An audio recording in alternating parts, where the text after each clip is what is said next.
अस्सलाम वालेकुम नाज़रीन। आज हम आपको आमलू का शेक बनाना सिखाएंगे, तो फिर स्टार्ट करते हैं। रेसिपी देखने से पहले हमारे चैनल को सब्सक्राइब करें और बेल आइकन बटन ज़रूर क्लिक कर दिएगा ताकि अगले आने वाली वीडियो आप तक पहुंच जाए। हम लोग 2 अदरक ले लेंगे, इसके 4 पीस करके ब्लेंडर जग में डाल देंगे। फिर इसमें हाफ कप मिल्क डालेंगे। चीनी जाएगी इसमें 1 टेबल स्पून।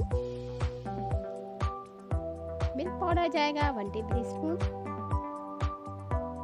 अब हम इसे ब्लेंड कर देंगे 2 मिनट के लिए। आइस क्यूब हम डालेंगे हस्बे ज़रूरत। ये देखिए ब्लेंड हो चुका है। अब हम इसमें आइस क्यूब डाल के 1 मिनट और ब्लेंड करेंगे।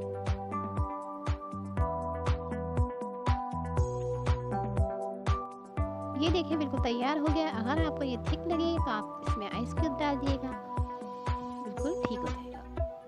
अच्छा, मुझे इजाज़त दें। अल्लाह हाफिज़। फ़ी अमान अल्लाह।